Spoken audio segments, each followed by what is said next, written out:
Look at this. The precision, the fluidity, the absolute control. When we see someone operating at the peak of human performance, we usually call it talent. But what you are watching is not a gift, because talent is a lie. We love to label greatness as innate. It is a comforting story we tell ourselves. It implies that certain people are simply born with a biological advantage that makes them untouchable.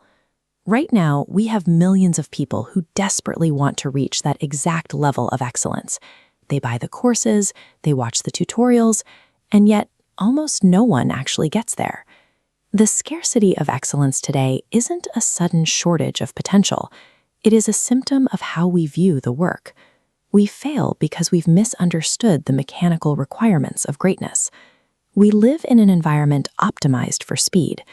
Everything around us is engineered to deliver fast content and immediate validation. We scroll, we tap, and our brains get a quick hit of dopamine. This graph shows the biological bottleneck. We have this steeply plummeting line of instant validation, competing against a slow, gradually rising curve of neurological adaptation. Physical changes in the brain take time, so people quit right here. We just touch skills, picking up a guitar for a week or coding for a month. We dabble, abandoning the effort long before the brain wires itself for proficiency. The mechanics of learning a skill are incredibly straightforward. The actual steps required to reach mastery are not inherently difficult to figure out. The real filter is time. Staying with a single pursuit long enough to force your brain to adapt is agonizingly slow. In an era where everyone is addicted to getting things fast, simply being willing to go slow is the ultimate competitive advantage. The reason we cling to the myth of talent is simple. It protects our ego. If we convince ourselves that the person on the podium is just biologically superior, it gives us a free pass for our own lack of discipline. We only ever see the final, polished result. We buy tickets to the concert and applaud the performance, but we never witness the thousands of failures that constructed it. What builds a master is a vast volume of invisible repetitions. These are the thousands of lonely hours spent in empty rooms, failing repeatedly when nobody is watching and nobody is clapping. Eventually, the person walks out into the light, executes the skill perfectly, and everyone in the room whispers about how they must be a natural. But looking natural is an illusion. It is the end product of surviving an unnatural amount of painful repetition. So if raw intelligence and innate gifts are out of the equation, we have to look at the mechanical differences between the people who reach the top and the people who quit. Amateurs operate on feelings. They wait around for inspiration to strike, constantly chasing the volatile high of feeling motivated before they decide to do the work. Professionals take a completely different route. Look at this diagram.